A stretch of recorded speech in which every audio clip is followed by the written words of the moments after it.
नमस्कार, तुम्हा सर्वांचे स्वागत आहे सिद्धीज किचनमध्ये। आज मी मिरची भजी कशी करायची ते दाखवणार आहे। तिखट लागली तरी पुन्हा पुन्हा खावीशी वाटेल अशी मिरची भजी करायला सगळ्यात सोपी आहे। चला तर मग लवकर आपल्या रेसिपीला सुरुवात करू। यासाठी 1.5 कप बेसन पीठ घेतले आहे। तर ह्यामध्ये चवीनुसार मीठ, 1 छोटा चमचा ओवा घालताना तो हाताने असा मळून घ्यायचा आहे, म्हणजे त्याचा जो स्वाद आहे तो चांगला येतो। तसेच ह्यामध्ये हळद घालून मिक्स करून घेऊ। त्यानंतर ह्यामध्ये लागेल तसं पाणी घालून बेसन पीठ भिजवून घ्यायचं आहे, कारण हे पीठ खूप सैलसर नकोय। त्याचप्रमाणे बेसन पिठामध्ये गाठी देखील राहिल्या नाही पाहिजे। आता हे पीठ झाकून 15 मिनिटांसाठी ठेवून देऊ। आता मी इथे काही मिरच्या घेतल्या आहेत, तर तुम्ही पाहू शकता की ह्या मिरच्या थोडे जाडसर आणि लहान आहेत। तर आता ह्या मिरच्यांना असं मधोमध काप देऊन त्याच्या सर्व बिया काढून घेऊ।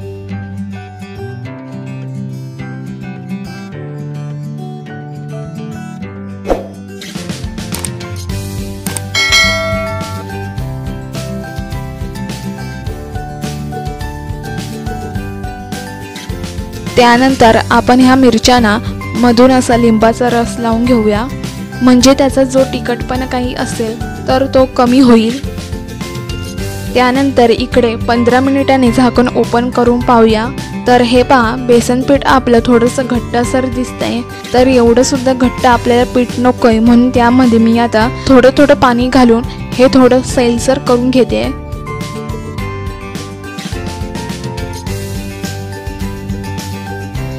आता सगळ्यात शेवटी ह्यामध्ये अगदी चिमूटभर खाण्याचा सोडा घालायचा आहे। याच दरम्यान मी इथे कढईमध्ये तेल तापत ठेवलेलं होतं, ते आता तेल गरम झालेलं आहे। तर इकडे मिरची बेसन पिठामध्ये मिक्स करून तेलात सोडून तळून घेऊ।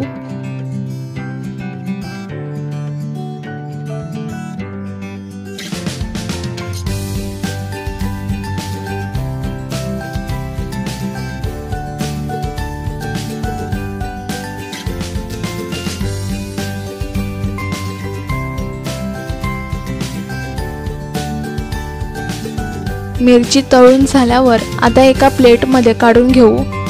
ही रेसिपी तुम्ही घरी सुद्धा ट्राय करून पहा आणि ही रेसिपी कशी वाटली हे आम्हाला कमेंट करून नक्कीच कळवा। तसेच आजचा व्हिडिओ तुम्हाला आवडला असेल तर या व्हिडिओला लाईक करा, शेअर करा आणि जर तुम्ही आमच्या चॅनलवरती नवीन असाल तर आमच्या चॅनलला सबस्क्राईब करा।